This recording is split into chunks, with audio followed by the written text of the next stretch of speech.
Hello dear student, कैसे हैं आप लोग। तो आज का हमारा जो टॉपिक है first atomic model, that is J Thomson atomic model. ठीक है, इससे पहले हम लोग ने कैथोड रेज एक्सपेरिमेंट देख लिया, एनोड रेज एक्सपेरिमेंट देख लिया। तो उसमें हमें यह पता चला कि एटम के अंदर क्या होते हैं, इलेक्ट्रॉन एंड प्रोटॉन होते हैं। न्यूट्रॉन की मैं बात नहीं कर रहा हूँ क्योंकि उस टाइम पे न्यूट्रॉन का डिस्कवर हुआ ही नहीं था, वो 1932 में बाय जेम्स चैडविक द्वारा बाद में डिस्कवर हुआ था।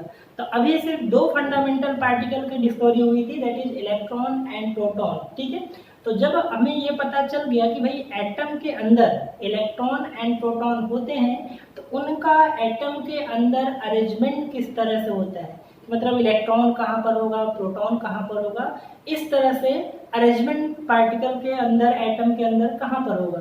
तो साइंटिस्ट लोग ने क्या करा, अपने अपने कॉन्सेप्ट देना स्टार्ट करे। ठीक है, कि भाई इलेक्ट्रॉन कहाँ पर होगा, प्रोटॉन पॉजिटिव चार्ज कहाँ पर होगा, इस तरह से।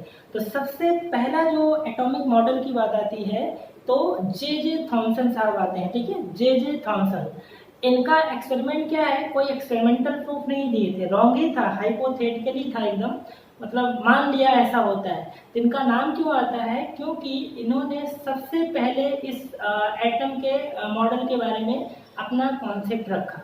ठीक है, तो चलिए स्टार्ट करते हैं। जे थॉमसन एटॉमिक मॉडल, यहाँ पर आपको डायग्राम दिख रहा है। ठीक है, जे थॉमसन एटॉमिक मॉडल, इसमें आपको क्या दिख रहा है कि पॉजिटिवली चार्ज स्फीयर दिख रहा है और इसमें जगह जगह क्या है, सर्कल में इलेक्ट्रॉन, मतलब माइनस चार्ज मतलब इलेक्ट्रॉन दिख रहे हैं। तो इनका मॉडल का कॉन्सेप्ट क्या था, ठीक है, ये जो मैंने इस तरह से डिजाइन बनाया वो क्या है, पॉजिटिव, मैंने क्या लिखा है, spherical cloud of positive charge, मतलब ये सब पूरे क्या है, पॉजिटिव चार्ज है। और ये जो एम्बेडेड है इलेक्ट्रॉन जगह जगह है, उसको हम क्या बोलते हैं, इलेक्ट्रॉन नेगेटिव चार्ज इलेक्ट्रॉन। ठीक है, इन्होंने अपने मॉडल में यही बताया कि एटम जो होते हैं पॉजिटिवली चार्ज स्फीयर होते हैं। ठीक है, जो पॉजिटिव चार्ज होता है पूरे यूनिफॉर्मली इस एटम पे क्या होता है, यूनिफॉर्मली डिस्ट्रीब्यूटेड होता है। और इलेक्ट्रॉन कहाँ पर होते हैं, इलेक्ट्रॉन इसके सरफेस पे जगह जगह क्या होते हैं, इम्बेडेड होते हैं, धसे हुए होते हैं। ठीक है, और इन्होंने अपने मॉडल को कंपेयर करा है वाटरमेलन या फिर प्लम पुडिंग से, वो सब हम आगे डिस्कस करेंगे। सबसे पहले आप एक छोटा सा क्लिप है इस पे, जिसमें ये दिखाया गया है कि कैथोड रेज एक्सपेरिमेंट से, ठीक है, कैथोड रेज ट्यूब से कि इलेक्ट्रॉन प्रोटॉन का डिस्कवर हो चुका। तो उसके बाद साइंटिस्ट जो थे जे थॉमसन ने, उन्होंने अपना फर्स्ट मॉडल कैसे बताया है कि भाई इलेक्ट्रॉन यहाँ पर होंगे, प्रोटॉन पॉजिटिव चार्ज कहाँ पर होंगे। ठीक है, तो चलिए पहले ध्यान से इस वीडियो को आप देखिए। In this module, you will learn about Thomson's atomic model. Are the charged particles arranged in any particular manner? Are the charged particles spread throughout the atom, or are they concentrated in one place? To answer these questions, let's go back in time. Dalton's atomic theory stated that an atom was indivisible and indestructible. However, in 1886, Goldstein came upon positively charged radiations in a gas discharge, which he termed as canal rays.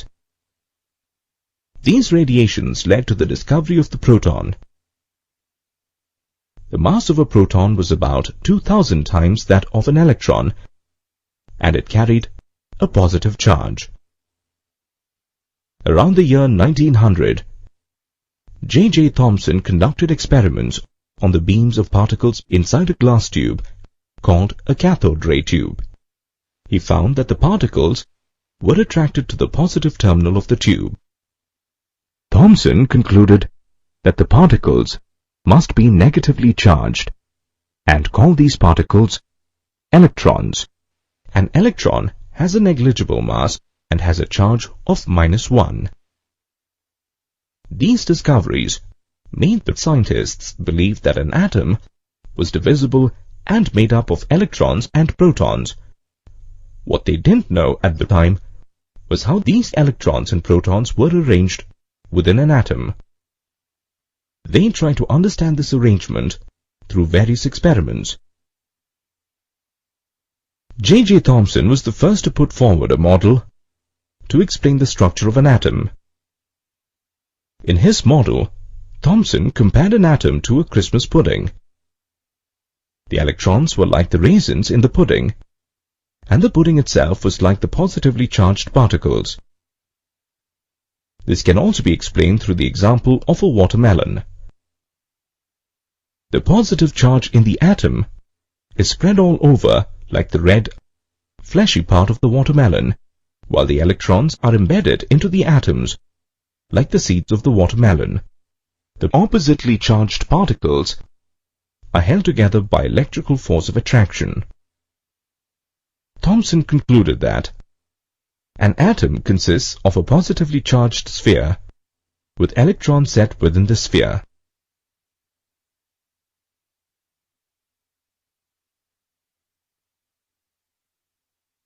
An atom is electrically neutral as the positive and negative charges within it are equal.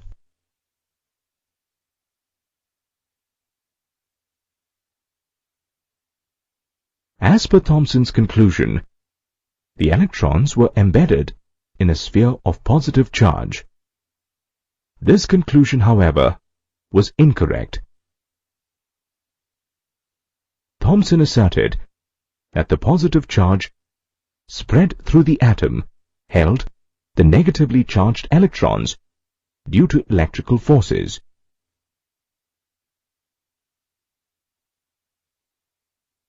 This assertion failed to explain many experimental observations. Okay तो चलिए सबसे पहले इनकी points की हम बात कर लेते हैं कि इनकी मेन पॉइंट्स क्या क्या थे। ठीक है, इनके मॉडल के पॉइंट्स क्या क्या थे, तो हम ऐसे लिख लेते हैं main points of Thompson model. इनके मेन पॉइंट्स क्या क्या थे, ठीक है। तो सबसे पहला जो पॉइंट था, उन्होंने क्या बोला कि atoms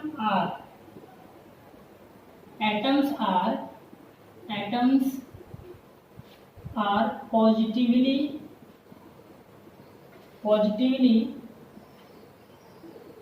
charged sphere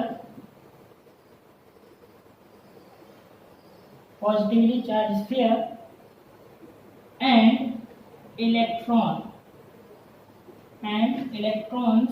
are embedded, ठीक है, on its सरफेस। ठीक है, एम्बेडेड का मतलब होता है धसे हुए। ठीक है, जगह जगह इलेक्ट्रॉन जो होते हैं इनके सरफेस पे क्या होते हैं, धसे होते हैं। और एटम क्या होता है, पॉजिटिवली चार्ज पर, मतलब पॉजिटिव चार्ज पूरे एटम पे यूनिफॉर्मली क्या होता है, डिस्ट्रीब्यूटेड होता है। और इलेक्ट्रॉन जो होते हैं इनके सरफेस पे क्या होते हैं, जगह जगह धसे हुए होते हैं, एम्बेडेड होते हैं। ठीक है, तो ये इन्होंने फर्स्ट पॉइंट बोला कि atom are positively charge sphere and electron are embedded on its surface. Okay, second point उन्होंने क्या बोला, सेकेंड पॉइंट बोला कि एटम्स, ठीक है, atoms are electrically neutral due to equal magnitude of positive and negative charge. ठीक है, कि एटम जो होता है वो क्या होता है, इलेक्ट्रिकली न्यूट्रल होता है। क्यों, क्योंकि ये ओवरऑल आप पॉजिटिव चार्ज की वैल्यू निकाल लो और ओवरऑल नेगेटिव चार्ज की वैल्यू निकाल लो, तो दोनों की वैल्यू क्या होती है, सेम होती है, बट अपोजिट चार्ज होते हैं। दैट्स वाई क्या होगा, वो न्यूट्रल हो जाएगा। जितना पॉजिटिव चार्ज उतना ही नेगेटिव चार्ज, एटम क्या हो जाएगा, न्यूट्रल हो जाएगा। ठीक है, ये इन्होंने सेकंड पॉइंट बोला। थर्ड पॉइंट में क्या बोला इन्होंने अपने मॉडल को कंपेयर कराया, ठीक है, जिसे वाटरमेलन से, ठीक है, प्लम पुडिंग से, रेजिन पुडिंग भी बोलते हैं, बट ज़्यादा फेमस क्या है, वाटरमेलन है, क्योंकि वाटरमेलन लगभग सब जानते हो, ठीक है, खाते भी हो, ठीक है, समर सीजन चल रहा है, तो वाटरमेलन जो होता है तरबूज होता है, उससे अपने मॉडल को कंपेयर कराया, ठीक है। तो नेक्स्ट हम लिख सकते हैं point, they compare their atomic model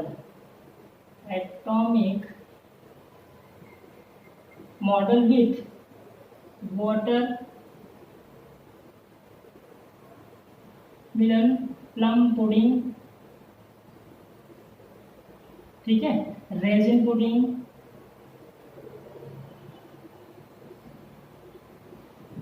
ठीक है। इससे फेमस जो है वाटरमेलन है, क्योंकि लगभग सब जानते हैं वाटरमेलन होता क्या है, ठीक है।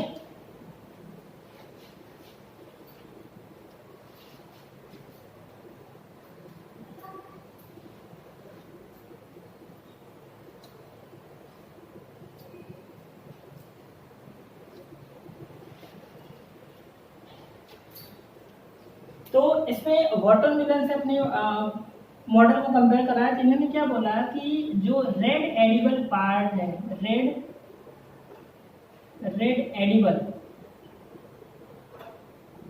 वाटरमेलन का जो रेड एडिबल पार्ट जो हम लोग खाते हैं, उसको बोल दिया क्या, पॉजिटिव चार्ज,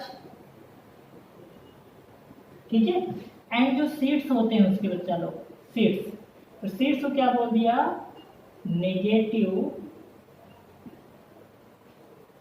ठीक है, चार्ज। तो वाटरमेलन आप लोग सब जानते हो कि वाटरमेलन क्या होता है कि उसमें जो पॉजिटिव चार्ज होता है उसको क्या बोल दिया उन्होंने, जो हम खाते हैं, जो रेड एनिमल पार्ट जो हम लोग खाते हैं उसको क्या बोल दिया, पॉजिटिव चार्ज से कंपेयर कराया। और उसमें जो जगह जगह क्या होते हैं, सीड्स होते हैं, उसको कंपेयर करा दिया किससे, इलेक्ट्रॉन्स से, ठीक है। अब इनके मॉडल का फेलियर क्या था, इनके मॉडल का ड्रॉबैक या लिमिटेशन बोल सकते हो या फेलियर बोल सकते हो, क्या था, इन्होंने हाइपोथेटिकली इस मॉडल को बोला था, ठीक है, कि ऐसा होता होगा कि इलेक्ट्रॉन जो होंगे वो जगह जगह एम्बेडेड होंगे लाइक वाटरमेलन, एंड जो पॉजिटिव चार्ज होता है वो यूनिफॉर्मली पूरे सरफेस पे डिस्ट्रीब्यूटेड होगा। तो इन्होंने हाइपोथेटिकली बोला, ठीक है, कोई एक्सपेरिमेंटल प्रूफ नहीं दिया था, तो इसीलिए इनका क्या था, यही ड्रॉबैक था। अगर लिमिटेशन या ड्रॉबैक आपसे पूछ लिया जाए तो आप बस इतना बोल दो, J Thomson can not give the any experimental proof for their atomic model, that's why they are fail.